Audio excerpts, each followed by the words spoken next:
A guerra da Arábia Saudita contra o Iêmen só aconteceu por causa do apoio e da participação dos Estados Unidos.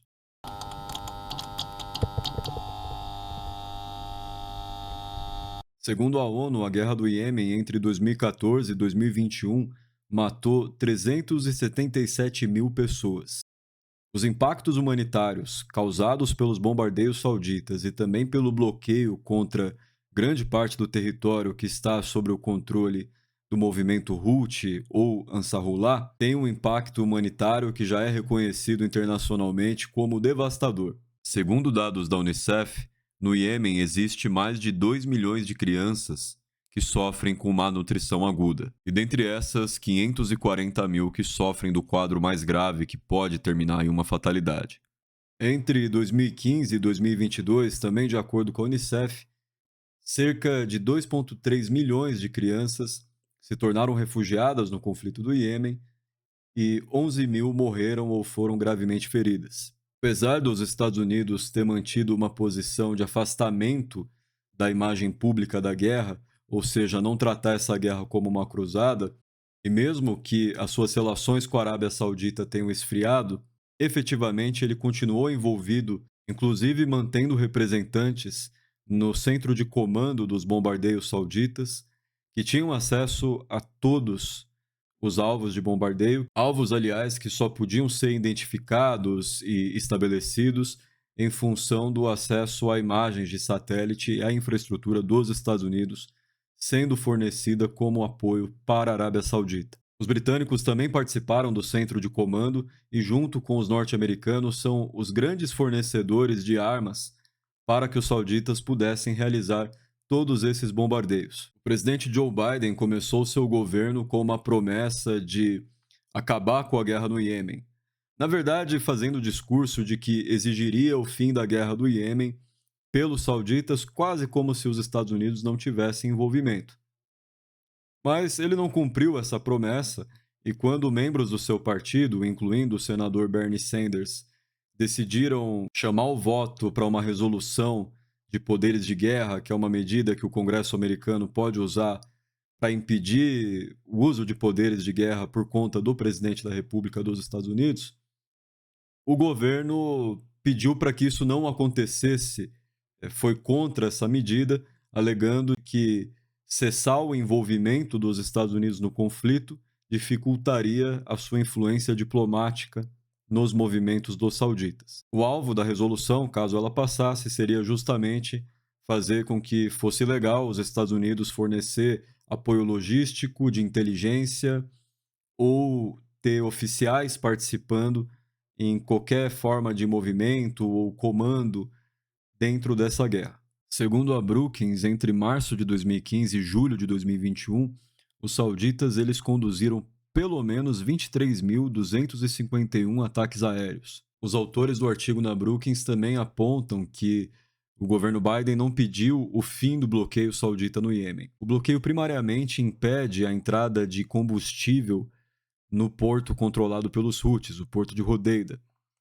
Os sauditas também impedem o uso do aeroporto internacional de Sana. Os bloqueios não podem ser defensivos, eles são operações ofensivas. Portanto, o envolvimento dos Estados Unidos deveria ter acabado no momento que Biden fez sua declaração em fevereiro, a declaração de que os Estados Unidos exigiam o fim da guerra. Os Estados Unidos tacitamente cooperaram com o bloqueio ao não desafiá-lo, e a Marinha dos Estados Unidos ocasionalmente anuncia que interceptou armas contrabandeadas do Irã, o que sugere um papel mais ativo do que a administração admite. O Congresso deveria investigar. O conflito no Iêmen começou da seguinte maneira. Em 2011, movimentos populares se revoltaram contra a presidência de Ali Abdullah Saleh, que governou o norte do Iêmen entre 1979 até 1990 como um ditador militar, e quando o país foi reunificado, ele continuou exercendo seus poderes como presidente, governando então até 2012,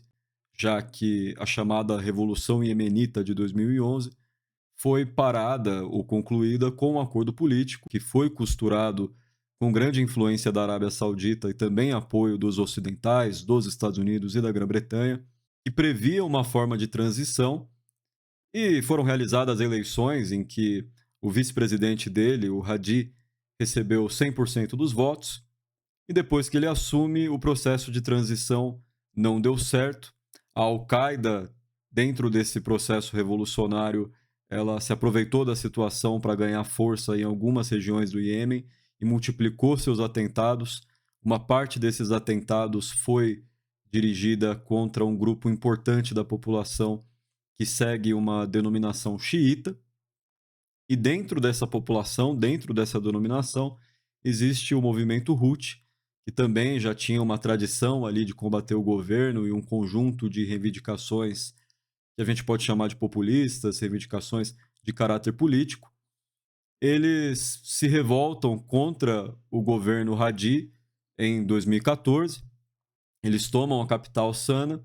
e depois de um atentado em uma mesquita xiita que matou 130 pessoas, eles decidem declarar uma guerra contra o governo Hadi e tomar o país inteiro, estabelecer uma nova revolução no ano de 2014, o que faz com que também em março a Arábia Saudita anuncie a sua intervenção no país para defender o governo Hadi. Até então, a maior parte do exército do Iêmen tinha se recusado em defender o Hadi, a não ser os que eram leais a um general em específico e grupos armados ligados à Irmandade Muçulmana,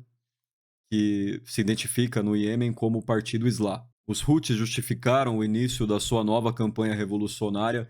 não só apelando contra o governo Hadi, mas dizendo que era necessário fazer uma campanha contra a Al-Qaeda e contra o Estado Islâmico, adotando uma identidade discursiva ligada ao chamado eixo de resistência, ligado ao Irã, ao Hezbollah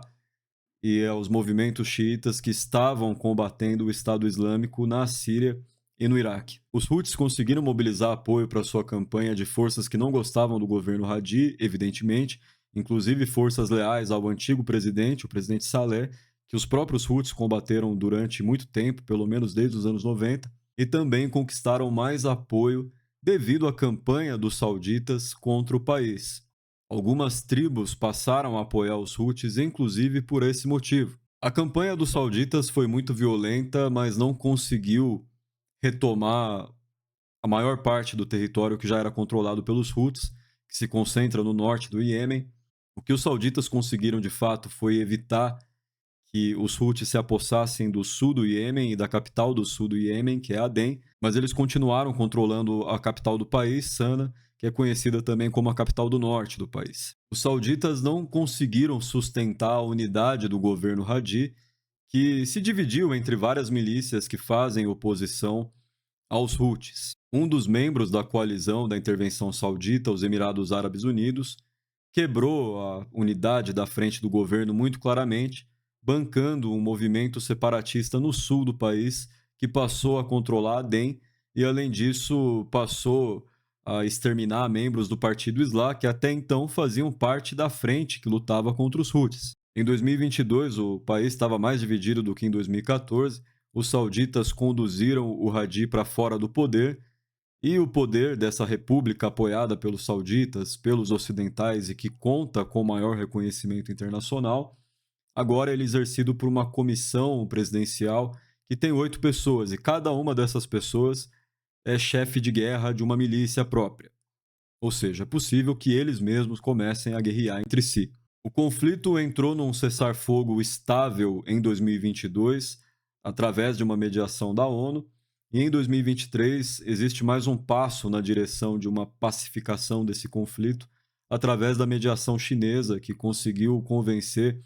até então os iranianos e os sauditas a retomarem relações, e isso seria um passo importante na direção de uma normalização com o Iêmen. Os Houthis também conseguem cada vez mais reconhecimento. O governo Biden tirou eles da lista de terroristas dos Estados Unidos e os chineses vêm fazendo negócio com esse governo, porém o status quo ainda é incerto e pode acontecer que a guerra volte, pode acontecer que os Houthis escalem novamente ou que os sauditas voltem a bombardear o país. Nesse conflito, os Houthis foram apoiados pela República Islâmica do Irã, o que possivelmente foi o que permitiu que eles tivessem acesso a armas superiores que eles usaram para atacar o território dos Emirados Árabes Unidos e da própria Arábia Saudita. Essa guerra é relevante por conta do impacto humanitário que a gente já citou aqui e também por conta do seu significado estratégico, já que ela se reflete no controle do Golfo Árabe,